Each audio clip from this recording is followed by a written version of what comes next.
Hey everyone, welcome to Psychics and Swears. I've got Johnny Shaden with us, and our friend George Burden is joining us. He's on a little road trip right now, but he's joining us from afar. And then, of course, yours truly, Hallie Broderick.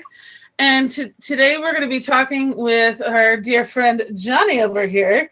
He's going to be explaining some differences between black magic and white magic and really demystifying black magic for us, because there are a whole lot of rumors, a whole lot of things that are just not true that you see in the media, you see, in movies and all sorts of stuff. So we want to demystify it. We want to get rid of the rumors. We want to see what it's really all about.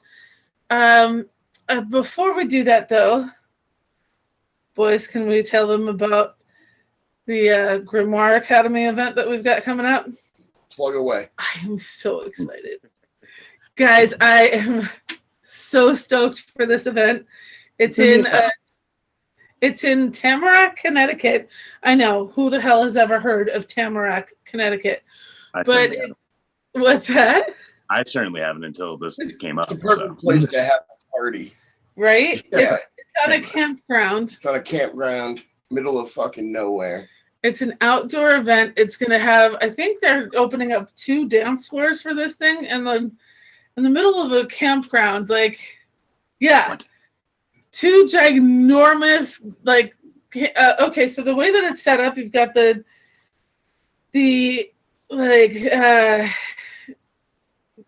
not taverns. They're fucking cabins. Cabins. Oh my gosh, I couldn't think the word cabins. So we've got cabins all along here, and we've got this huge dance floor there set up with all sorts of tents and things. You come down the hill a little bit, there's a whole bunch more tents filled with, and all the tents have different vendors. They've got all different stuff going on. They've got food there. They've got beer, lots of beer. Did I mention beer? Tons and tons of beer. Mixed drinks. All sorts of things. And then tap water for all you losers. Designated drivers. Plenty of pops. Plenty of lemonade. And then you go down the hill, and there's going to be a whole other dance floor down the hill and the grass, and people are going to be, having a whole lot of fun. I hear there might be some magical fudge there. There was last time. Wow. Yeah. Thank goodness for Taco Bell, let's say that. Praise the God for Taco Bell. But the thing is, the magical fudge was not sold there. That was, somebody brought it. No, yeah. Somebody a nice hippie gave it to us. I scarfed it because I was starving. I didn't think I am not a magical fudge man. Oh boy. Let's be sure that we clear the Grimoire Academy of any wrongdoings. They were not the ones that provided it. It was somebody who happened. Since we're talking about the left-hand path tonight, just to say, I was fully responsible for putting what I put in my body. Nobody else. They told me the Grimoire Academy is cleared of all wrongdoing. They did nothing. They had nothing to do with it. They were absolute ladies and gentlemen. They're amazing. Super professional. Badasses. And we got the coolest crystals there from the guys at Spiritual Crystals. Yeah, we keep plugging these guys. I love them. We do love them. They're good guys. And we're going to be there October 23rd. We're going to be over there. Mark your calendars. We're excited about that one, too. Yeah, look at it. It sounds like it's an amazing time. I mean, they got maybe lemonade, definitely tap water, magic fudge, potentially. That sounds like a party.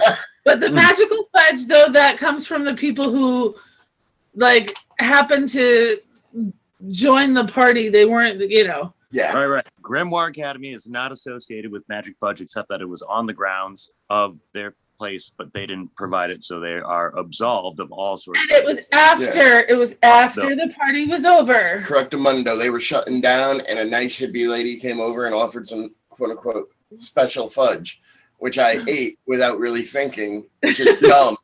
Don't ever do hippies. Unless you're fucking, you're weird like that. But again, it was not them. It was after the party was over. I'm pretty after sure they she were didn't cleaned even up. exist, to be honest. We just what that magical fudge actually was. Yeah, Yeah. I'll tell you what, man.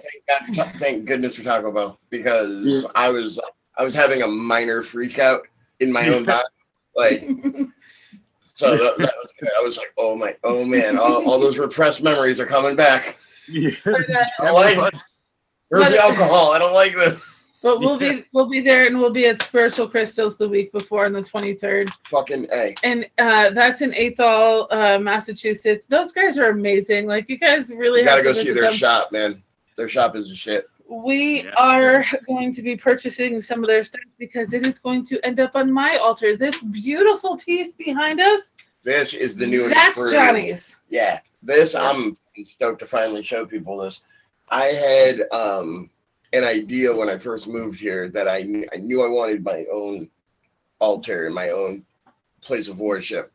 And so like most places I lived, I didn't have the room. I would have a little tiny setup. It was like a tea table, which, look, I like big gaudy shit.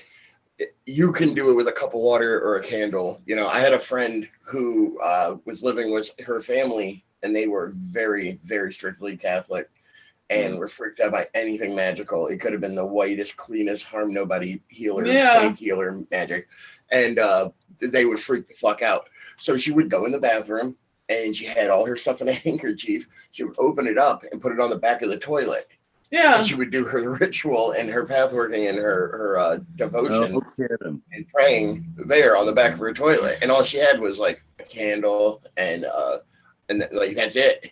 And you know what? She was one of the best magicians I ever met. So magic practitioners. Incredible. Can I tell you about my setup before? Sure, go ahead. So when I first moved into my old apartment with my roommate Trish, I had there's the cat. So the cat has been making the rounds under my feet, and I just want to Mama's make on sure the I'm not prowl. stepping on her. But anyway, so getting back to moving in, I wasn't sure how she would take it because not everybody likes that kind of stuff. And I do a lot of healing stuff, and I do a lot of, things that are considered white magic. Right, but there's a lot of people out there that are that ignorant. Yeah. Don't get it, yeah. And so it started off with like a handful of crystals like that. Jewels, Betty. And I have them all for you. they were like sitting on my bookshelf. And then I started hanging stuff on my windows. Gems and stuff on my windows. They're just pretty. They are. You don't have to be a magic practitioner to enjoy the aesthetics of crystals. They're beautiful. Yeah. But little did you know, you were accumulating magical. Yeah. We stuck it in. I knew. I mean, I had big, huge wooden dragonflies and fairies that were made out of crystals and a witch ball and stuff, and they all just look pretty and decorative. They're all telltale signs of the occult. Right, exactly. It's like, well, that's interesting. Giant wooden butterflies, dragonflies. Yeah, right. And blasphemer. Little did anybody know that while I was sitting at my table crocheting, I was sitting inside of my giant altar. Oh, no kidding. The beauty of the altar and what it represents is that it really is an individual thing, and it reflects your individual devotion, your faith. It represents who you are, because all this stuff doesn't matter if the magic doesn't come from you.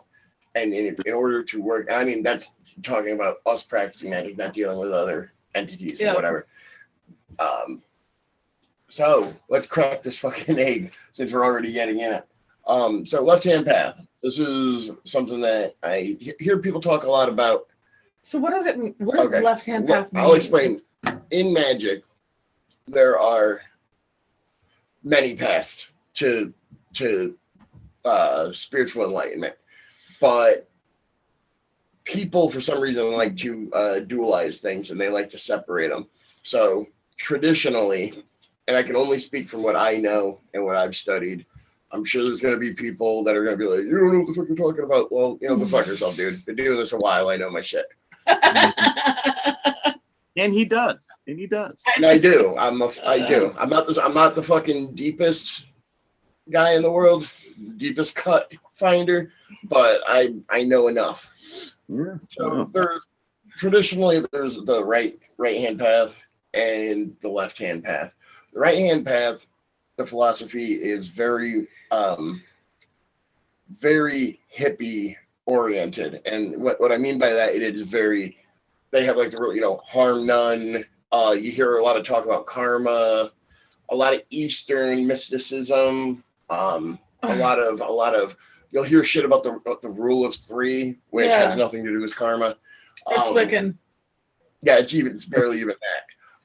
It's been incorporated through Wicca, but that comes from the Alexandrian school of magic. That's a whole other thing. I'm not gonna get into that. So it's very, very when you watch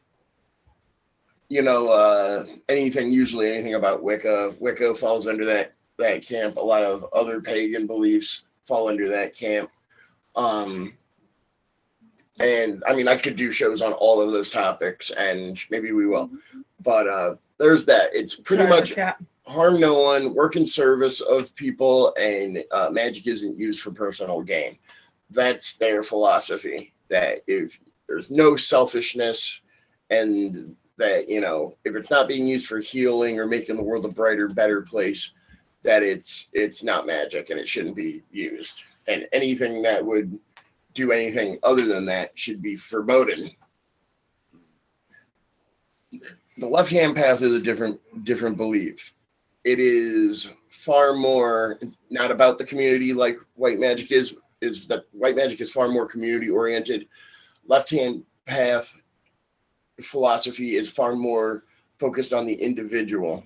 It's focused on, for me, it's always been about individuality, control over one's destiny.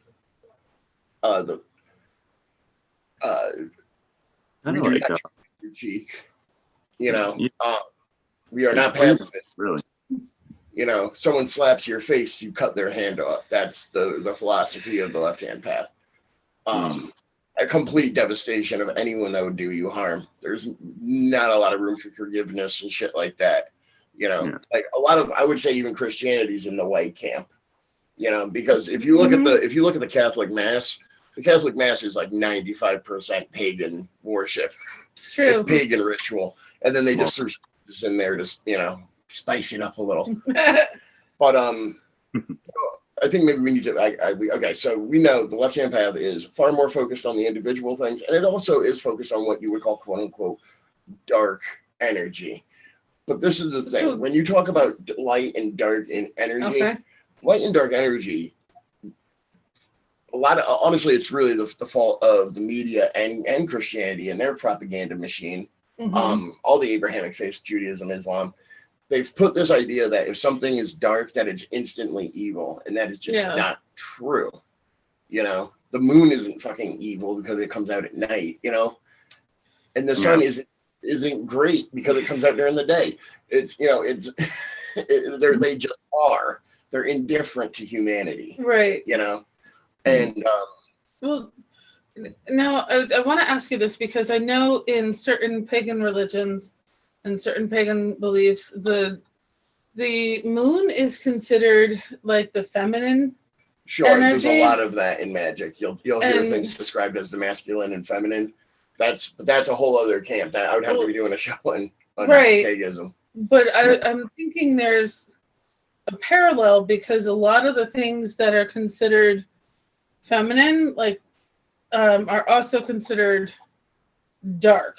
Well, yeah, and I think that goes back to, there's obviously a gender bias within society, especially in how what you would call power structures. And historically, power structures were male-oriented, even though there was plenty of queens and shit. Yep. Historically, governments and religions were run by males, traditionally, and predominantly. And there was, anything that was considered female was considered impure or like not of the faith. It was considered Right. like a deviation or a perversion of what's considered righteous. You know, to me, I think that's a bunch of horse shit, but that's a whole other thing. That's my opinion. So to kind of give you guys a full scope here, I kind of got to go back to my roots and kind of give you an idea of where I've come from. I was born John Rouse, Meriden, Connecticut. 1988, February 29th, leap year baby. Was raised Catholic. And from the jump, I always had a weird feeling and uncomfortableness with Christianity as a whole, but with Catholicism, especially because it's the one I was familiar with. I always felt uncomfortable. I always felt anxiety when I would go to church. I always felt uncomfortable around people. I always felt like I wasn't good enough. I always felt scared. And it made me uncomfortable for some reason. And I don't know why to this day. I was always attracted to scary imagery, what people would call scary or dark imagery. Occultish. Horror movies, the occult, anything with magic, anything to do with the dark side of existence. I have naturally gravitated to it my whole life, and I have no other explanation other than my soul has pulled me this way. My heart is magnetically linked to this stuff. I don't know why. It's just the way I am. So I can relate. In my teens, I kind of rejected Christianity completely, but I kind of threw the baby out with the bathwater at the time. I kind of was like just a militant atheist, and I mean militantly atheist. But for some reason, I was still attracted to the Baphomet, inverted crosses, anything anti-Christian, anything. Something about that imagery it struck me, and I really don't understand why. I love it. I loved it. I love it. It would scare people. I've seen the way people would react, especially when you start like wearing shirts with shit or wearing, crosses, or seeing how people would react out in society. Yeah. Kind of made me happy. Because it's like, oh, now you're getting a dose of your medicine, because this is how I felt my whole life. Right. I was scared of this whole thing. But now I started feeling empowered. But even as an atheist, I still had this connection to this darkness. For somewhere it's in me. And I had a couple close calls, near-death experiences. And I had, there's no other word for it other than a paranormal event. And it changed my life tremendously. It flipped everything that I thought that I was so certain on. It was like if you took a drawer out of your dresser and just dumped it on the fucking ground. Yeah. And it's like, what do you think of that, fucker? Like it was like my whole life got shook upside down. I remember for like 3 or 4 months pretending like it didn't happen. Like trying to convince myself I hallucinated it.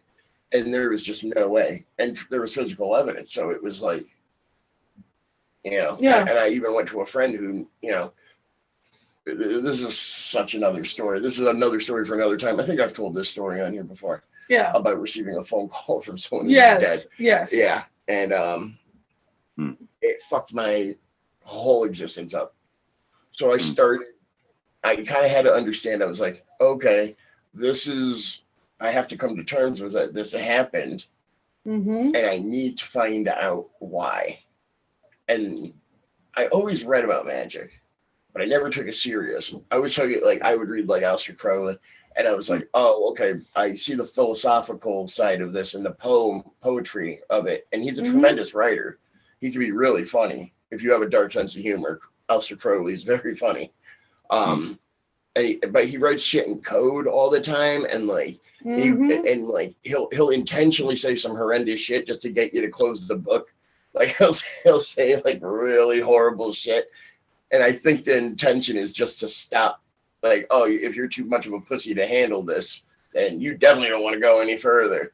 And I was always that guy that went further. I have no doubt. George, do you have any doubt? Doubt. Well, doubt that that John was the guy who's like, let me go further. Oh, it's a page turner. Of course, you can make this. There's anything John, I know. Sorry, George. All we can see is your chin and your nose. Oh boy, yeah. Sorry, I'm having. I'm like ducking down as if my ducking down is gonna help. Fucking invisible man. Stop that. I'm like better? Sorry, I got my little set. This is like my setup here is almost like a little altar in itself, which is kind of cool, but not good for posture remotely. But either way, better. No, there's no doubt that my brother pushes it. Johnny pushes it, and I love that. And I think honestly, sorry for this little interjection, I think that's how you, if I may be so bold to interpret it, I think that's how you've discovered so much so quickly. Is because you're willing to test those boundaries and you're willing to push yourself. Just in the 3 years that we've been spending together regularly, I've been introduced to the left-hand path myself, and granted, I was already introduced ages ago, about to it. Like Johnny, I found it naturally, and I haven't talked about this about my experiences with it yet, but I will, but not to deviate from him. It is something that you kind of gravitate towards, and the more of yourself you put into it, the more of yourself you get out of it. It is a very much an individualist section of magic, and it is focused on the individual and empowerment and freedom and liberation and rebellion. And I think it gains a strength from those things to kind of cut oneself off from what would be considered a whole, and then kind of creating a new whole out of that piece that is you. Yeah, I always looked at it like pulling a strand out of an Afghan or something, and you pull that strand, and where society or excuse me, or creation as a whole is that knitted web. Mm-hmm. Right. Where the strands I got loose. Like that's kind of how I look at it. Right. I feel like we're not the strands that got loose necessarily, but I feel like we're the tassels or the fringe at the edge. Yeah. Well, for some people maybe that's the truth because they're still kind of bound to the fabric. Me, I always felt like I'm outside of that. You're making your own Afghan over there. Kind of, and that's the thing. Absolutely. Like, people like us, organizations have sprouted up, and it's just like braiding two different things to create a rope. Yeah. It's unification of these very strong individuals who have a unified goal or unified idea. So to go back to started reading, and now I went back. I'm about 28 at the time, 27, 28. I am rereading. Grab her. I'm sorry. No, that's okay. The cat is all over the place. She's like, what's going on? There's a show going on? I want to be a part of the show. I want to do part of everything. So if you want to hold her, baby, I bet you... No, she's fine. I'm just petting her. Let her do her thing. She's going to hop down. She's just doing her thing. She's trying to get over the altar is what she's trying to do. So that's why I'm like... Oh, she's not going to, so don't worry. That's why I'm all right. Sorry. What was I talking about?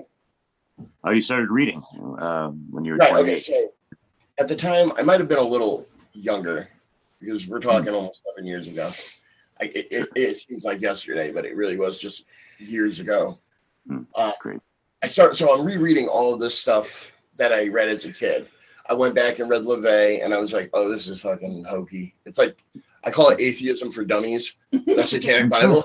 I call it atheism for dummies because it's like so common sense. It's like, yeah, no shit, dude. Like, yeah, hedonism is good, but it's not the fucking end all of existence, Yeah. Because then you just end up being a pig, like who wants to be that asshole, Yeah. Oh, here, let me just soak in pleasure and fucking watch the world burn. Well, good for you, dude. Like, what the fuck do you gain out of life other than a bunch of physical Mama, no. Sorry. Thanks. Baby, she was fine 10 minutes ago. But She was. she's going nowhere, I promise. Come here, you're causing trouble. I am so sorry, folks. My cat mama she's Being a cat. But she's my familiar over here. She's checking everything out, and we're doing something that she hasn't seen us do yet together, and she's all about getting involved in everything and trying to get away with all the shit that she knows she's not supposed to do. So really apologize for yelling at my cat in the middle of trying to interview Johnny about the left-hand path. I have absolutely no idea what I was talking about now. I am so sorry. I really am. What are you gonna do? That was my fault. So Yeah. you were talking about my brain just tripped up. I apologize, everybody. I really do. No, this is awkward. Okay, so as far as you were reading the Satanic Bible, and it is kind of like Satanism for dummies, you know. Yeah, and there's something beyond hedonism is what you're basically getting. Satanism for dummies, or like I call it atheism for dummies. That's really what it is. It's just atheism. He even fucking said, Anton even said, like, it's I just stole a bunch of Ayn Rand's ideas, and then he puts hokey fucking milk and water magic fucking in it. Now, there are people that I know who have used the rituals in the book and have had a lot of success. That's great. I've also heard from a lot of people that they've used the Necronomicon and had a lot of success, and that's not even a real fucking book. No, it's not. What that is that's egregores, and that's a whole other topic for another show, but they're thought entity. They're these thought beings that are created from the devotion, prayer, and ritual of people. You know, that's what a lot of like angels are, as far as I'm concerned. You know, everything that I've read on angels, it points to the idea that they're egregores, they're thought forms that are created through the devotion of others. That's a whole other topic as well. So back to what I was saying. Okay, so I read him. I'm reading a bunch of Crowley, and Crowley is a character because he kind of dances between. I read, the manuscripts of the Hermetic Order of the Golden Dawn, which is where he started. Right. So, so what is that? I'm sorry. The Order of the Golden Dawn, the Hermetic Order of the Golden Dawn is it's an occult society. It was at one point a secret society. You had members of there was a bunch of different members of it, like W.B. Yeats, the poet. A couple other like noted people in history were members of the Golden Dawn. And basically they were the keepers of ancient esoteric magic, but they worked both sides, and they had kind of they had a line they wouldn't cross. And Crowley. I always mispronounce his name. He has a rhyme. It's my name is Crowley because I'm holy. My friends call me Crowley because I am holy. My enemies call me Crowley and treat me sourly. Yeah. Wow. Okay. His poetry is I never heard fucking terrific, by the way. He used to write it under pseudonyms names. Pseudonyms.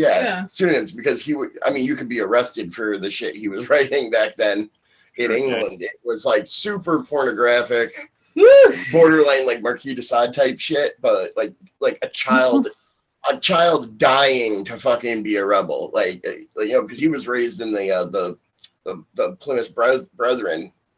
They were like a hardcore anti-pleasure Christians, like a fringe of the fringe, like puritanical.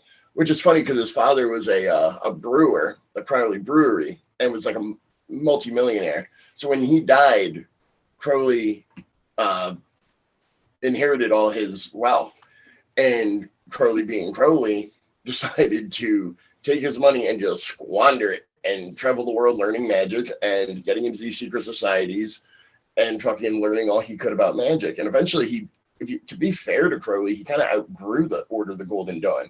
And people wanted to push him out too because they seen him as a threat, because Crowley was a fucking savage, man. There's a lot of things Crowley did I don't agree with, man, but there's one thing you can't say. That guy had balls. Yeah.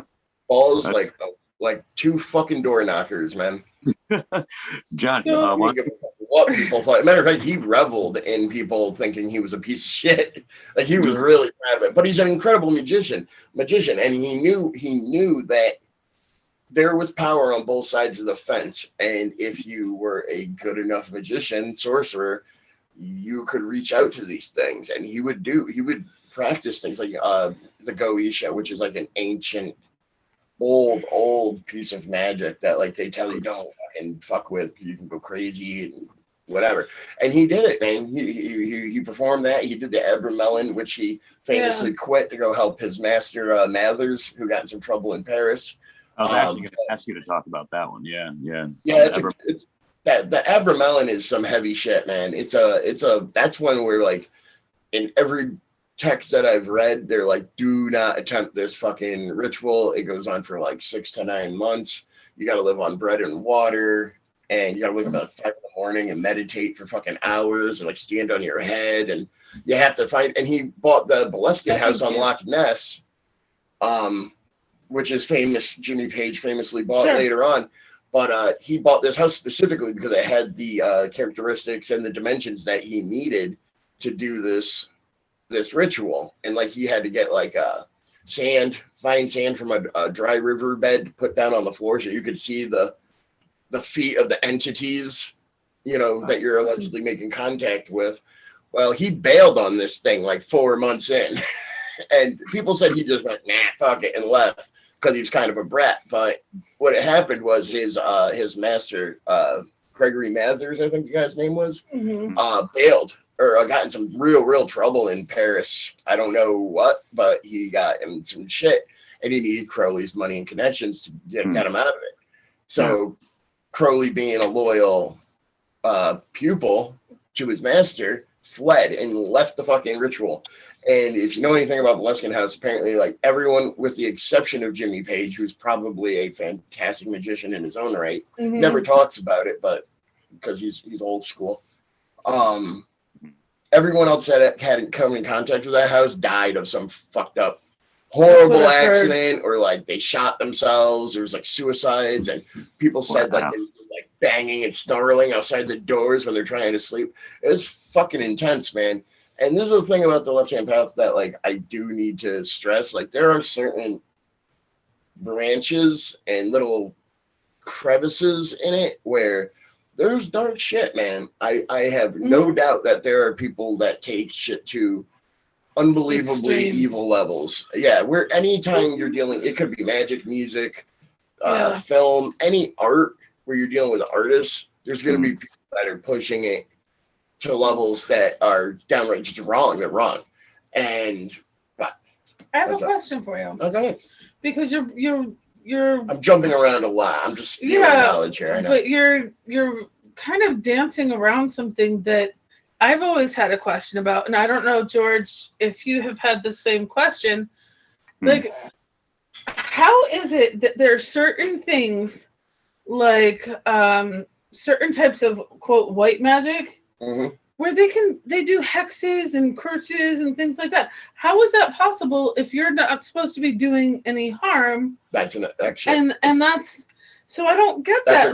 That's a great question. I'll give you the answer, because most white magicians are hypocrites. I said it. You listening. Not you, George. Anyone I'm listening regardless, but I kind of agree to a certain capacity. But go on. I want to hear your full answer. They're fucking they're a lot of them are hypocrites. Well, they'll say, oh, follow this fucking, be righteous and mighty, just like the Christians or the Muslims or the Jews. They fucking sit there, follow all these rules, and then they end up blowing each other up in the name of their own God. Oh, thou shalt not kill, as long as I can fucking blow up this other guy, right? Cunts. So anyway. Well, I actually have an expansion on that answer, if you don't mind. If I can, my thoughts on it. I feel like there is a level of hypocrisy, but I also think it also comes from the idea of judgment and like internal and external judgment from one person to another. I feel like anything can be adulterated, no matter how pure, no matter how much of a contained idea. you know, there will always be the individual, you know, there will always be the person that is kind of executing these words and these practices themselves. And even in the doctrine and in the dogma of so many things like these supposed white magics, you'll find things that do have judgment floating over some person, some type of person, and they do deflect and bounce off of like other ideals that are just as judgmental. I think it really comes down to the individual to kind of compartmentalize that. But yeah, like white magic, a lot of white magic practitioners, a lot of the time they're doing black magic too, and they don't even realize. This is the thing, George. That's actually, you're 100% right. And this is the thing, they keep their nose in the air so they can't smell that they're dancing in their own shit. But down here in the filth, we're in the real world, and we know sometimes you need to be violent. Sometimes you need to do something that's extreme. All right. Life calls for it. It just is the reality of the world. We're not all going to be singing Kumbaya. So if you stand for something, you're going to have enemies. It's just a matter of the way of the world, man. It's the way of everything. So, I mean, this is am I answering your question? Because I have more to say about it. I was just thinking, for me, like, I've always felt like we're human, we're fallible. So there's no such thing as purely white. Now, the Dalai Lama takes shits too, you know. He's a pig like the rest of us. But he's like pretty much the closest you would get to that, I feel, as far as pure energy goes. Because the Pope scratches his ass and scratches his balls and burps like the rest of us, okay? He's not fucking high and mighty. They're human. They're human. You know, so like, and fallible as fuck. And that's kind of my point. Like, I feel like there are shades. It's all different shades of gray. We all paint within the gray. Yeah. If you're gonna be human and you the pulses of being a human, you're gonna be in the fucking gray zone somewhere. Like, on the other end of things, I think even the person who does the most heinous of crimes is also going to have a couple of good things that they've done that are not selfish and that are, you know, like Ted Bundy saved a drowning kid. Does that absolve him of his crimes? No, of course not. That's not what I'm not saying. It should, but I'm just saying, that's like, the thing. Hitler loved his dog. Even the darkest of the dark. Yeah, you'll find something. If you dig in the dirt long enough, you're gonna find something precious. You know. Yeah. Like, to me, I feel like there's no really such thing as black magic versus white magic. I'll tell you, there really isn't, but I'll tell you this. There's a reason why certain people use the term black magician, and it is to separate them. There's two things you will know right off the bat if someone says they're a black magician. They are completely aware of the reality of the world, and they don't have any illusion that violence and selfishness and downright nastiness is a part of the experience too. Yes. And you will know that they are a viciously rugged individual. They dance to the beat of their own drum and they don't give a fuck. Those are usually the two things. And the other one is they're intelligent, sharp fucking people. They truly are. And they're good people, a lot of them. Even though they are dark, they're good fucking people. Most people I've met that are black magicians are fucking awesome, and they're viciously fierce friends until you fuck them over. And that's the difference between Christian or white magic and fucking this. And a lot of pagan magic. You look at the Norse pantheon, there is a capital on betrayers and turncoats. Yeah, it's you are fucking pulled apart at the joints, man. Yeah. And it never ends. Like, and it fucking should be like that, you know? Well, it's interesting because a lot of Celtic magic is considered it's the exact same shit. It's considered white magic, which is hilarious because it's fucking brutal too. Study the fairies for about 10 minutes. Yeah, but that's a whole other topic. I'd like to do a whole show on that alone. That's say the what? The fairies, the fucking fae. I've been doing some research into it, and what we think we know about fairies is fucking so not the truth. And at I all. love Tinkerbell is bullshit. Yes. It's a fucking lie. Okay, so let's get back to what I'm talking about. Okay, so I went through, I kind of self-initiated into a bunch of different things. I studied Thelema, which is Crowley's own current that he invented. And all of it was good. And I started, then I discovered the Order of the Nine Angles again and went through their stuff. So they're interesting. What is that? Okay, the O9A or the ONA, the Order of the Nine Angles. They are a black magic sect, an order, and yeah, that's like when. And for the record, I don't know if any of the members of this organization have ever actually done any of this stuff, but if you read their templates, one of the things that they push a lot is extremes. So if you're a naturally violent person, they would want you to like join a monastery or join a pacifist movement. If you're a natural pacifist, they'd want you to like enlist in the military, something like that. If you're a slothful fucking slowpoke, they'd want you to go start hitting the gym or do some crazy fucking mountain climbing. If you're a mountain climber, they'd want you to sit on the couch and fucking jerk off all day. Their whole thing is pushing yourself to extremes where even you're uncomfortable and you're sickened. But they also, I mean, I've read all their shit, and there are, advocating assassination, political assassination. They get together and like will try to like psychically take out certain people. And they advocate human sacrifice. There's like a how-to step on how to kidnap and abduct people, time to your altar and stab them. It's fucking intense. And there is stuff like that. And we're learning a lot about how the upper echelons of society run. The whole the Jeff Epstein thing. I mean, that couldn't have been more of a fucking creepy. He didn't kill himself. Of course he didn't kill himself. I don't care that he's dead, but I wish he ratted the fucking scum fucks out that helped him. That would have been nice. That's a whole other ball of wax. But there are organizations that go out and do horrible things. We're all aware of them. Okay. Yeah. Absolutely. But the lesbian path gets such a bad rap, and I think it's almost done intentionally to keep assholes out.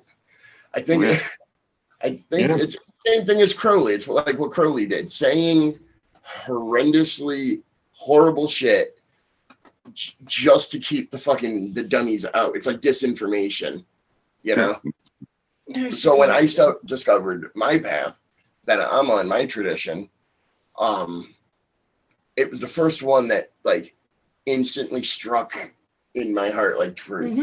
Like it was like, oh, it's so obvious. Like it's so obvious that this whole fucking thing is an illusion. It's a spiritual prison.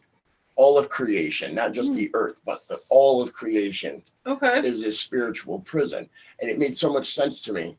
And it was funny because I was like listening to Stephen Hawking one day, and he was talking about black holes and how they're like portals to this they're possible portals to like this realm of like just chaos, like primordial chaos. And I was like, how funny is it that Stephen Hawking is saying this? Meanwhile, that's like something so obvious to me that of course, like beyond this thing, it has to be chaos, because what's it going to be? More order? Like it's going to be more, like that's dumb. It doesn't make any sense. And for something to be an extra layer in time and space, it would have to be chaos. It doesn't work without it, So this kind of chaos worship, this entropy worship, and this the death worship, there's no other word for it. It was such a revelation for me. And then coming across the Qliphoth, which I won't go into because I barely understand it, and it would be so unfair for me to dump that on people. But to tell you what it is the flip side of the tree of life, or the Kabbalah. It is the other side. And there's another thing where rabbis have said, don't fuck with this thing because it's heavy duty. I've been studying it for about 2.5, 3 years now, and it's fucking awesome. It is one of my favorite things to read about. I'm constantly studying about it.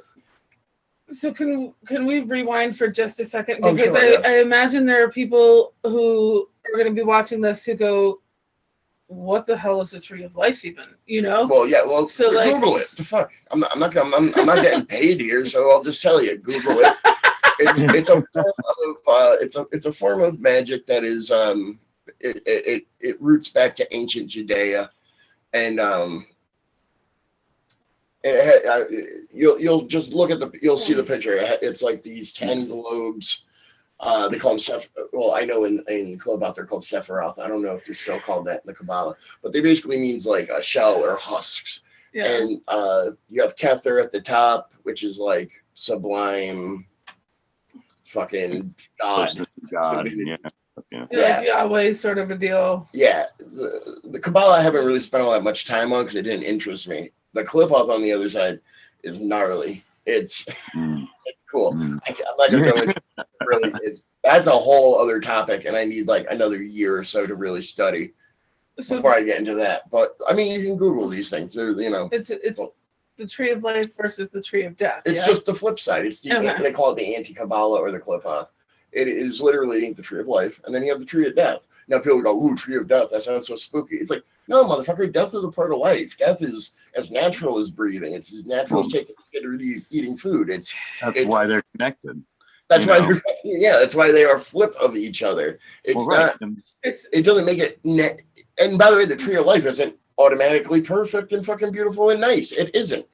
It's just the tree of life and the tree of death. Those are two different things that are literally connected at the roots. So it's like what happens above happens below. As above, so below. It's all things in heaven. It's as on earth. It's that concept. It's that idea of, look, you were born, you came into this world a squishy, screaming, filthy ball of fucking potential, and you will go to the ground a squishy, not screaming, but nasty, filthy ball of potential. Right. And if I may say something, this is kind of a perfect opportunity, like, as far as the tree of life and the tree of death. From what I was reading about, the 10 Sephiroth and in conjunction with the other 10 globes of the tree of death, the Qliphoth, tree. The ones on the Qliphoth are known as peels, or like it translates to peels, husks. These things that cover what the tree of life would consider to be these fruits of God or whatever, or like these holy presences and things like that. Entities. Entities, basically, and but not only are so one can say husks, like they're empty and they embody this like sinfulness or something like that. But on the flip side, actually they serve as also a protection of these like holy things, this and that. And like when you really kind of start to digest like all these concepts, you really realize how gray everything really is, because it, and I feel like the left-hand path is pretty much in certain areas that I am particularly appreciative of and influenced by, as far as left-hand path goes. In certain areas, I feel like that is like the ultimate knowledge, is to really accept how these things really need each other to exist, in order to actually exist as a singularity. Like the left-hand path needs this right-hand philosophy to exist in the world, to actually be balanced and maintain its relevance in a way. Otherwise there wouldn't be a point to any of this. Otherwise we'd all just get it. What I mean? We'd all have this like these philosophies that reflect each other. To boil down my philosophy, or the path that I follow, to boil it down to a couple really quick ideas, and I don't want to get too deep into it because some things, you got to keep his secrets. Sure. A complete and utter rejection of this world and everything in it.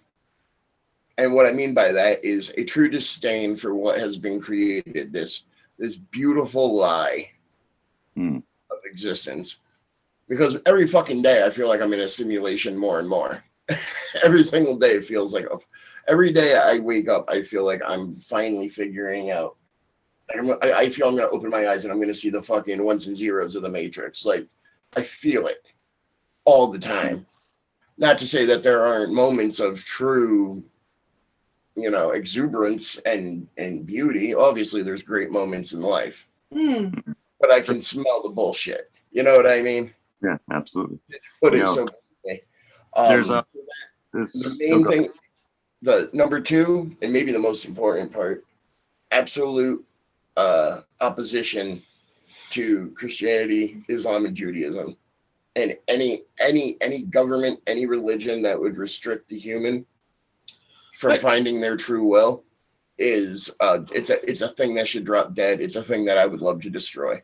So plain and simple. What I'm getting from you on that though is that it's the doctrine itself, not necessarily the people therein. No, I'm indifferent about the people, most of them. I have some friends, and I can count all my true friends on probably two hands that have fingers left over. Yeah. You guys occupy fucking 1/3 of my hand. Yeah. But I got my brothers and sisters out there. Yeah. Those, but when you weigh it against the 7 point whatever billion people on the planet, fucking 90% of them could die tomorrow, and I wouldn't even fucking cry. I wouldn't even. I'd get up, take a piss, go back to bed. Yikes. Yikes. I'm indifferent to your suffering. And that right there might be the biggest difference between Johnny and me, because I would die. I would if I heard that so many people died. I would. I woke up the day the tsunami happened. I went, oh, that's crazy, and I just went back to bed. But then I woke up like an hour later, and it was like 500,000 people dead. I was like, wow, that's a lot of people. But then even when I thought about it, I was like, oh, that's only like Meriden. A whole Meriden died. Whoops. Oh. Whoops, Meriden's gone. No one would give a fuck, by the way. If Meriden just disappeared, no one would give a fuck. You're like, hey, wasn't there a town here before? Yeah, I think it was Shelbyville. Oh, let's go play catch. No one would give a fuck. No one would give a fuck. You are morbid as hell right now. Well, it's all right. It's what it is, fam. Okay, so yeah, complete rejection of all those things and absolute devotion to my gods, man. And free will. Free will. That's that was a word that hasn't been brought up in this whole thing, and maybe we could boil it down to 2 words: free will. Free will, true will, which is what you were put here on this earth to do. What your choice, your will of what you want to do. It's what you're here to do. That's the most important tenet of the left-hand path, and I can't believe I'm just saying it now. But the will of the individual is paramount. Plain and simple. Anything getting in the way of what you love and what you have been put here to do is expendable. The will of this individual is to climb on you right now. And my will says, shut the fuck up, cat. See, I'm like holding her so she doesn't jump on him right now. As much as I love you, I'm talking about people being exterminated, so. And I think that's what's attracting her. Come here, you little shit. Come here, you little shitball. Everyone could die by this cat. With cats. I'm just saying. Look at this beautiful thing. I love cat. I love cat. Look at her staring at herself. She's like, oh. Yeah, she's losing her fucking mind right now. But catception. Right. Don't. So basically what it comes down to is that you love the people that you love. Yeah. And you're people that are worthy of my love, I love. It's a crazy idea, I know. And that you can't love everyone. You can't even think about everyone. You'd lose your fucking mind. Yeah, you see a horrible thing and you go, oh, that's horrible. I kind of don't, though. It's phony. It's a phony thing that humanity does. Yeah. Because it doesn't bother you. It doesn't. Bad shit happens all over the world all the time. And you go about your day, you laugh, you fart, you fucking do your thing. You eat food. Nobody's fucking in bed fucking crying because there's some starving refugees, some fucking way. No one gives a fuck. I'm sorry. It's just the truth. There's too many fucking people. No one cares. No one cares. They fake it. They fake it well. I did for a long time. You know what I'm tired of faking it. I'm tired of faking that I give a fuck about the humanity. I don't. I feel no connection to these things.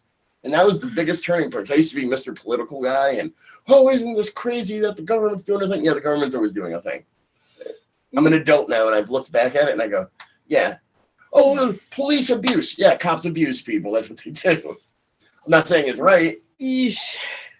Like I said, I don't like any authority. I don't like any authority that imposes its will on another person. As long as you ain't hurting anyone else, Your right to do whatever the fuck you want is your business. My right to do what I want is my business. That's my personal philosophy. But if it came down to fucking 7 billion people versus my people, I would fucking gas you in a second. And I think you'd do the same. If you're being honest with yourself, you'd do the same. It's interesting because I'm relating this back to, of course, one of my favorite shows, Supernatural, and that's how many times did they save their own people and let the world fucking the whole apocalypse world that they fucking 1 second, guys. Sorry. Go ahead. But I'm just saying, like, think about it for a second. How many times did they like save their brother or save their person and we all cheered for them because they love their own people, yeah. Their people. They're heroes. So I get what you're saying. I get what you're saying. It's coming across a little harsh. I don't mean I don't mean to come off like a mean son of a bitch. I'm really not. I'm actually a really nice guy. It's coming across a bit harsh. It's coming across like I think that's why the left-hand path has I think that's why the left-hand path has such a bad PR. Yeah, a bad PR problem because it is what it is. Very straightforward. We're very blunt. We're very truthful people, and that makes people uncomfortable. It makes people suspicious, and it shocks people. When you're straight up, it makes people uncomfortable because we live in a society that is so smothered in the smog of bullshit, right? And fucking. Oh, you got to be concerned about other people's feelings. Be mindful of their feelings. 100 years ago, people could shoot you in the fucking face if you could be murdered for something dumb like, "Hey, your cowboy boots look dumb," and the guy would be like, "Fuck you, dude, take it outside," and they'd fucking they'd shoot each other. That was 100 years ago. Yeah, 100 years ago, if you're like, "Oh, your wife has fucking big nose," be like, "Take it outside, Buster." And either they'd fight to beat each other into hamburger, or they'd fucking shoot each other. It happened all the time. This is not to say that is the correct way to go about things. No, it's maybe not the correct way, but goddamn. Ugh. When I'm in line somewhere and some asshole's trying to pay for Tic Tacs with a fucking credit card, it makes me want to fucking just snap, just kick him in the butt. Not shoot him, but kick him in the butt real hard. Squeeze a lemon in his eye. Or they're counting change, like, I can't even talk shit because I'm that asshole. And 1, and 2, and I can feel eyes burning a hole in the back of my head. And I'm like, you know what? Your time ain't more valuable than me. Fucking need a dick and die. I'm keeping an eye because she was over. I'm so not concerned about her. I am. I'm not. I've spent 12 years with this cat. And I'm still not that concerned. She's so sneaky. Follow your true will. That is the and look, this is like such a crash course. And the thing is, it's not even like left-hand path 101. I'm giving you a very quick rundown of the ideas. It's an overview.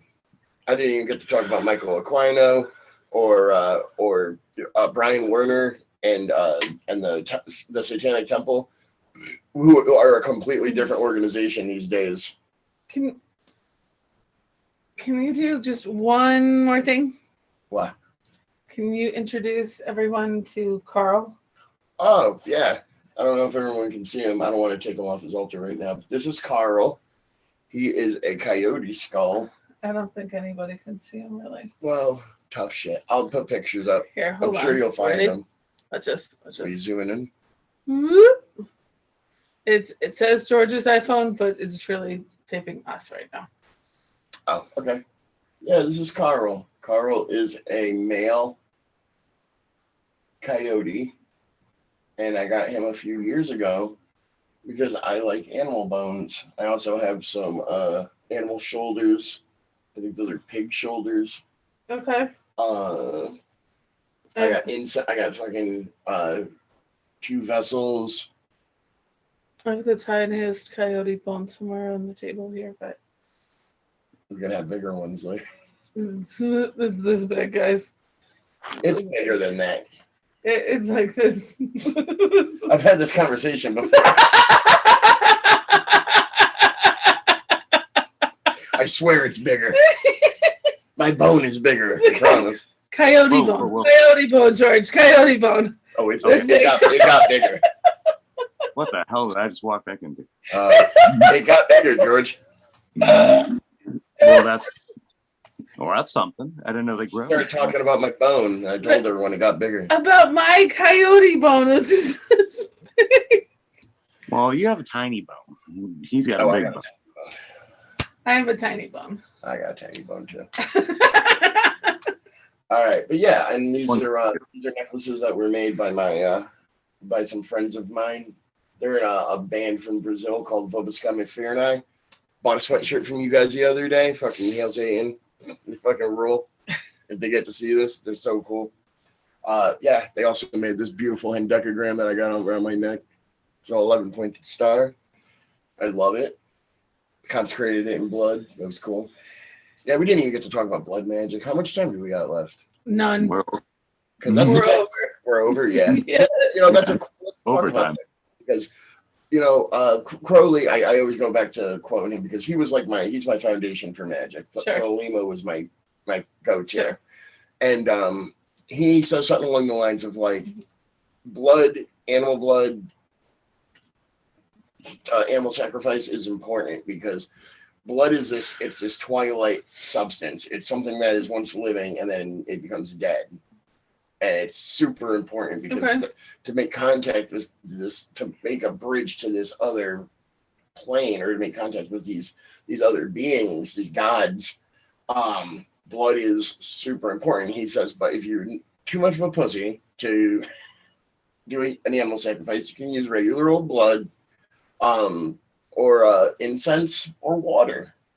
You can make contact with these entities, but sometimes it's easier with blood. Now, personally, I use either locally sourced pig blood or I use my own. You prick your finger. I prick my finger, but sometimes you need a lot of blood. Because the idea is that those blood particles are evaporating, and that's helping the entity take shape or to come into this world. Mm. A whole thing about it. I could do a whole show on just blood magic alone. But blood magic, and I didn't even get to talk about the chaos magicians that I was influenced by, but that's a whole other thing too. Yeah. So yeah, because I had gone through a lot of different spiritual currents, and then when I found mine, I was like, oh, this is fucking perfect. This works. This is where I'm at. The philosophy, everything about it, it's just fucking perfect. So anyway, what was I saying? Oh, so blood, yeah, I prick my own finger and I use it in magic all the time. Blood is divine, and there's a reason why other cultures have said this without ever meeting each other. They all said the same thing, that blood is divine, because it's so like a no-brainer. Like, of course blood's divine. It keeps you alive. Yeah. If you lose it, you die. Like, that's how important that shit is, And that's important. Learning how to write sigils is important. These are all magic things that we could have talked about, and we will. We're going to do more shows about this in the future. So the thing is, though, is that there are white magicians who use blood also. So what's the difference? But they're ultimately against animal or human sacrifice. Now, but that's where the Santeria fall in, because that's what I'm saying. Santeria and voodoo or voodoo, those are all considered quote unquote white magic. Yet they all use blood. They all use chicken blood. I've seen them cut the heads off fucking huge animals. But then there are dark sides of that too, So who the fuck? Well, it kind of goes back to the idea of like what is dark, to you. It's like what is the nature of the action, Well, that's exactly what I was going to say, George. The whole thing is people have this idea that if you're sacrificing something, you're getting some kind of sick pleasure from it, that you're a sadist or a sicko, and it couldn't be farther from the truth. I've seen people commit human sacrifice who were crying when they did it, Just because you're doing something like there's a great example. Human sacrifice as in actually killing someone, or as in like? Oh, I never saw someone do a human sacrifice. I didn't say that. I thought that's what you just said. No, Is that I witnessed an animal sacrifice. Oh, started I reading thought them. you said you. I was like, you witnessed No, what now? I would never witness I would never admit to witnessing a murder. That's what I thought you said. I was Yeah. like, No, let me clarify. I never saw someone Okay. kill anyone whew. in a ritual. Okay. All right. So I'm good anyway, now. I'm good. back to what I was saying. I saw a guy. Yeah, the guy was fucking crying when he cut the head off a stupid chicken, and he was weeping because he loved it. But the act of sacrificing that was an act of devotion and love to his God, to his Loa. I can't fucking tell that man, oh, that's not right. I'm gonna call PETA on you. Like, you don't have to agree with it, but that act of devotion fucking hurt that man. And that act of devotion was something special. It was sacred. And there's a great example. I was reading a book or an interview with Varg, the singer of Burzum, and talking about the church burnings in Norway when he burned the churches, which wasn't for satanic reasons. He is a pagan, and his argument is pretty solid that the Christians came to Norway and they came to Scandinavia and they forced the Vikings at the point of a sword and bribing the royalty to convert to Christianity. So he has a fucking solid argument. I don't agree with a lot of what the guy says, but that is a solid argument. So, but one of the things he said was people automatically assumed that I enjoyed burning churches. He goes, it never occurred to them that something must be done, whether you like to do it or not. It has to be done, a job is a job. You got to do your fucking job, whether you enjoy it or not. It has to be done. And he was like, that's the problem with society today. He goes, that's the problem with the way we think, that everything has to be pleasurable. Everything has to be comfortable. He goes, I'm trying to shake you out of that. I'm trying to smack the stupid out of you by burning these churches. It's an archetype.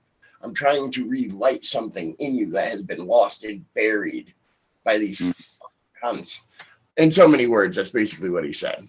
Our society is so weak that it didn't even dawn on these people that sometimes you just have to do something. It's not a matter of loving to do it or it being pleasurable for you. Sometimes it just needs to be done, I have one last question, and then I think I'll open the floor if anyone has any questions. What's your question? Then I think we need to wrap it up after that because we're way this could have over. been a 2-hour show. I know. Yeah. So, but George he's on the road. He wants to. Yeah, I can imagine he's probably tired. Yeah. So I'd like to ask, and this is off topic from what you were talking about, but I'd like to ask, because this is something that comes up a lot. Mm-hmm. What is your position about, because being a psychic, being a medium, being a seer, a reader, whatever you want to be called or whatever I want to be called. We get the question all the time of, what entities we're talking to and if it's dark magic. And I get accused, I don't know about you guys, I get accused all the time of, being involved in the dark arts and conversing with the devil. Yeah, exactly. And, being told by people that I am, inviting the devil in by being a medium and what have you. So. Oh, you didn't. I did. Because you live here. You're the devil yet. Yeah, you're cute. I'm a cute ass. Cute. Yeah, I recently moved in. I'm not even quite done moving in, but yeah. Hardy fucking hard. All right, so what's my position on what? So what is your position on that? What do you do you say to people when psychics that converse with the devil? No. What do you say to people when they say that, oh, you're a medium or, therefore you must be talking to the devil. If you're accusing me of talking to the devil as a psychic, I would tell you, no, ma'am, I assure you I don't talk to the devil when I'm psychically working. I do that on my free time. I fucking love you. But I mean, so your position is that psychics. You don't need to be talking to the devil to be That's psychic. absolutely foolish. Yeah, I agree. Anyone who thinks that is a fucking fool. Plain and simple. Ugh. All right. Mama agrees. And you know what? She's been tracing something. Have you guys noticed that? She's been up and looking. I'm gonna have to go back and look and see if there's anything behind us because Any other questions? That, but anyway, anyone have any questions or concerns or? I think we're good. I think that's it. Good.